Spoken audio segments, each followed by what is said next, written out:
औरंगाबाद हायवेला आमचा रस्ता जोडलेला आहे। आमचे सर्व धंद्या पाण्याचे दुकानं असून दुकानांमध्ये इतकी धूळ बसते की सकाळी दुकान आवरलं तरी असं वाटत नाही की खाणारे पदार्थ कसे विकावा।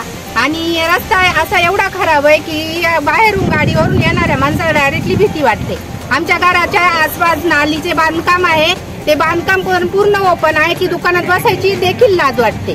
येणारे जाणारे बघतात की एवढं मोठं गाव असून तुम्ही काय करताय। गावामध्ये एवढी छोटा रस्ता आहे तरी पण रस्त्याचे काम झालेले नाही। येणारे जाणारे अधिकारी फक्त येतात, बघतात, निघून जातात। असं खूप वर्षापासून 8-9 वर्षापासूनचा रस्ता रखडलेला आहे। एवढी माझी विनंती आहे की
एक रिक्षा स्वीकारायला जात असताना त्या रिक्षाचं एक टायर त्या ठिकाणी गळून पडलं आणि त्या अपघातामध्ये 2-3 लोकांना त्या ठिकाणी जखम पण त्या ठिकाणी बऱ्यापैकी त्या ठिकाणी लागलं गेलं।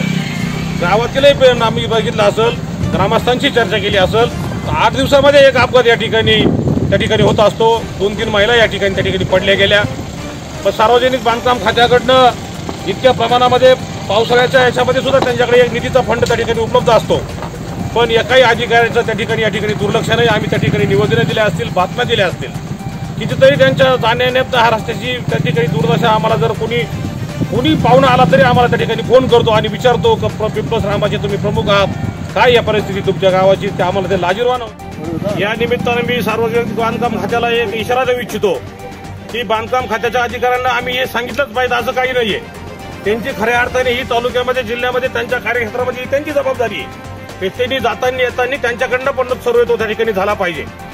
आणि जो बांधकाम खात्याच्या अखेरीत आल्यामुळे ग्रामपंचायतीकडनं तो झाला नसेल, पण आम्ही वारंवार निवेदनं दिलेली आहेत। याची पण त्या अधिकाऱ्यांनी त्या ठिकाणी दखल घ्यावी, नाही तर त्या अधिकाऱ्यांना पण आम्ही तालुक्यामध्ये किंवा या रस्त्याने फिरकू देणार नाही आणि फिरकू तर देणारच नाही। पण सोमवारी आम्ही जे निवेदन त्या ठिकाणी कार्यकारी अभियंता व डेप्युटी इंजिनियरांना त्या ठिकाणी देऊ, त्यानंतर जर 8 दिवसात घेतले नाही तर पुढच्या सोमवारी हा हायवे त्या ठिकाणी 10 वाजता पोलीस खातं, मान्य तहसीलदार असो आणि जिल्हाधिकाऱ्यांना निवेदन देऊन हायवे त्या ठिकाणी पुढच्या सोमवारी 10 वाजेला बंद झालेली दिसेल, याची त्यांनी नोंद घ्यावी।